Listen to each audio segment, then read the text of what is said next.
Welcome to episode 4 of Views from a Business Leader. In this episode, we talk to Alex Kerr, who's the General Manager of the Kerr Office Group.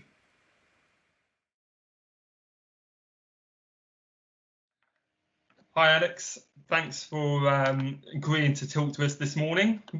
Hi Joe, no problem at all. Thanks for having me on. Thanks for the opportunity. Yeah, no problem at all. So in first instance, you want to just tell the viewers who you are and what you do for a living? Sure, yeah. So I'm Alex. I'm from Kerr Office Group. So we design and build inspiring office interiors. We generally operate across the south of the UK.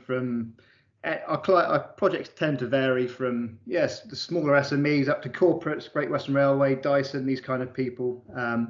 My own role in the business, I'm the general manager there. So I oversee all sorts of things from a lot of the business strategy, the processes, operational side of the business, I guess, these days, and beyond that, the finances, the HR, and whatever other plates are there to be spun, essentially. Sure. It's a busy man. Yes, tend to be these days, yeah, for sure. So I guess with these times at the moment, how they are, obviously everybody's sort of working from home, and you're in a project arena. Sure. How's it? It must have had a big impact on you. It has. I think, funnily enough, we took the move onto Teams about 8 months ago. So us as a business ourselves, we are pretty well set up for it. So I think the fact that we've been using that quite heavily, we have a lot of people that work remotely anyway, as part of their work setup. And we actually introduced something called a morning huddle, about 6 months ago. And this is something that Vern Harnish talks about in his book, Scaling Up. So the huddle is essentially, it's a 5-minute, 10-minute meeting each morning. And the way it kind of works is each person in the office, which is what we were doing previous to the lockdown, would give an update as to what they're doing that day, any deadlines they're facing, and then the bottlenecks. So we've continued that essentially on Teams, and that in itself just proved dividends now, because every morning we got that meeting set us up. We know what's going on, what other people are doing, and we essentially cascade that down the business. Okay. So that's something that's really been worthwhile. So communications have been kept pretty much at a premium since we've gone into lockdown. But how's the business in your world? And because obviously you've got a lot of remote workers that are on site. How's that been? Yeah, so I guess in terms of the sites themselves, we've had to close a couple of the sites because they've not been big enough to be able to actually abide by the distancing rule. So if you've got a small a couple of rooms, we can't have guys working there in close proximity. So we've had to close those sites temporarily. The bigger fit outs, we've got multiple floor space, for example, so we can have guys working in different areas of the room, different floors altogether. So we're keen to make sure that, we stick within the government guidelines and do our best to keep the guys safe. I mean, the tricky bit at the moment, or has been, although that's starting to improve, has been the materials. Actually, for a personal need, I was trying to look for a bag of plaster over the weekend from B&Q. They had one bag in the entire UK distribution network. So that might shed some light as to what we've been facing in terms of trying to procure paint and plasterboards and these sorts of things. So particularly the bank holiday weekend and everyone getting their front rooms decorated and everything else. So Alex, how in these times there are obviously opportunities out there for business leaders and business owners to sort of seek out, I guess, new relationships. Is that something you're trying to do? Yeah, very much so. We've had delays on our supply chain trying to get hold of quite typical materials, I guess. But obviously the factories have been shut down, distribution networks are closed down. So it's actually forced us to go out there and strike up some new relationships, find out if we can actually still procure these materials. And that has been the case. And we've managed to save some substantial sums actually last couple of weeks already. So that's definitely something to take away from all the negativity out there, than the issues that we're all facing. Yeah, no, I think there are opportunities out there for businesses. And I think it's just, it's being proactive, isn't it? And just trying to find those nuggets out there that, you can work with and keep your business, moving in the right direction. Sure. Yeah, very much so.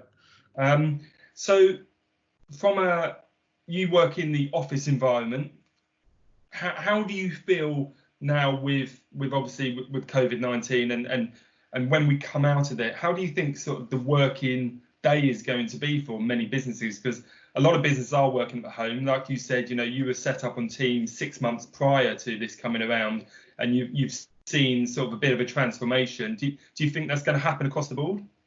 I think, I think what it's done actually is it's just brought things ahead. I mean, obviously agile working, remote working, that's been in place for some years now. Some businesses have been more open, perhaps more able to move over to that way of working sooner on. The fact that it's been kind of forced has certainly sped things up. Something I've been speaking to with some contacts recently, there's people that had their sales team, they felt they always had to have them working at the office, they had to be accountable, they had to be able to work with them closely, and they're now realizing that actually they don't need to have the team there working, and they can therefore scale up that bit quicker. So I think in terms of the office and the show, the actual workplace themselves, I see them becoming more of a hub or a showcase for the business, like a showroom, and people coming in and out of the business as and when meetings required, events, and having it more of a central hub. So therefore, you're going to keep the overheads a lot lower. Offices that might potentially be needing, say, 10,000 square foot are now going to need 6 to last X amount of years. So that's already something I've been discussing with some contacts we have in the office or commercial estate agency world. Alex, there's been a lot of stuff in the press about sort of gaining sort of business interruption loans or anything of that nature. Is that something you've gone down? Yeah, very much so. I mean, it's vital to have liquidity and working capital in the business now more than ever. I think even if a company isn't in the need of it right now, because we don't know what's going to be happening down the line, how can we make that assessment? And so I think whilst the government have been offering the interruption loans, it makes sense to go for it, which is what we're in the process of doing at the moment. I mean, we know our sales cycles run 6 to 9 months out. So although we're fortunate in our current client base and the sales that we're dealing with, the problem we have now is we're not having the conversations with people that's 6 or 9 months out, because people start looking at their next need right now or what's going to be going on. So we're currently dealing with our bank. Yeah, how's that process been, the whole process to go through? If I'm honest, it's quite long-winded, I think, just in terms of just compiling all the paperwork, the documentation. I think also the tricky bit's been working within the business and keeping things going and doing this as well as. So that's one route we are taking. We are dealing with our current bank, which is what the government advises, and that's what we are doing. However, I feel if we don't actually get any success with this, we're looking to use a financial advisor that we talk with quite regularly, on the basis that's what they do day in, day out. So for the sake of a couple of days worth of consultancy fees, we therefore have a much higher chance of getting the loan. I mean, the guy we work with, I believe he's so far managed to get 3 out of 7 applications through. I'm hearing that apparently the success rate's around 3% overall of people getting these loans approved. Yeah, which is really low, isn't it, in comparison to what it needs to be? I think certainly in these times. Obviously, this next question sort of will vary from business to business and how badly affected they have been from the situation we're in at the moment.